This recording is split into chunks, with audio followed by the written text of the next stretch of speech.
A reading from the letter of St. James.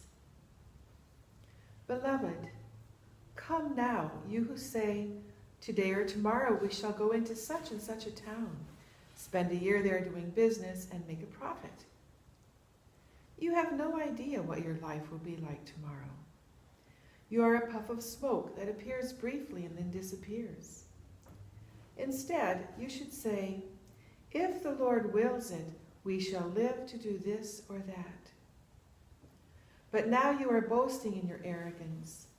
All such boasting is evil.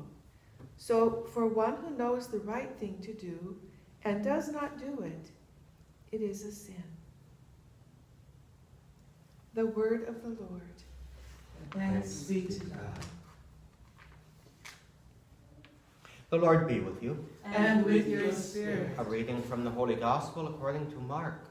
Glory to you, Lord.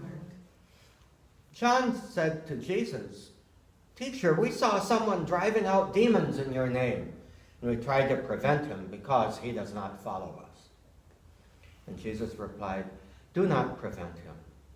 There is no one who performs a mighty deed in my name who can at the same time speak ill of me. For whoever is not against us is for us. The Gospel of the Lord. Praise to you, Lord Jesus Christ. Sister Patricia knows that whenever I respond to her text asking if I'm going to come tomorrow morning, I always add God willing.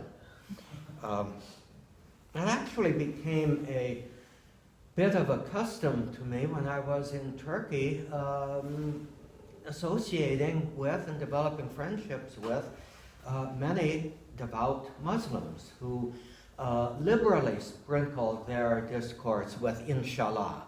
Insh-Allah means God willing. And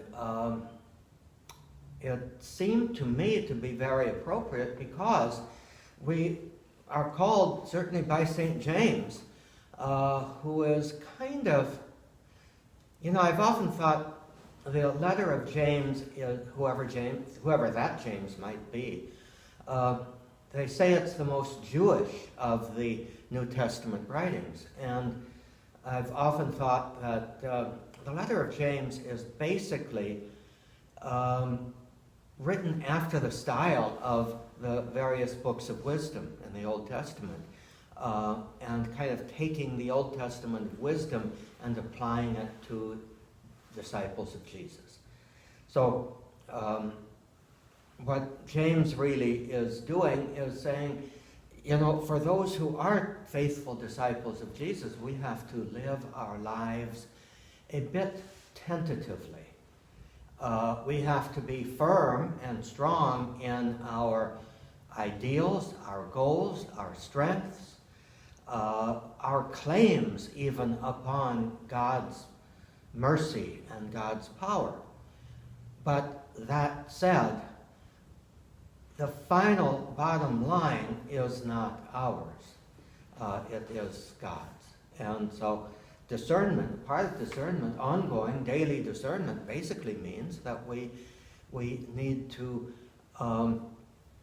continue to say, Insh-Allah, continue to say, God willing, continue to say, not my will, but yours be done.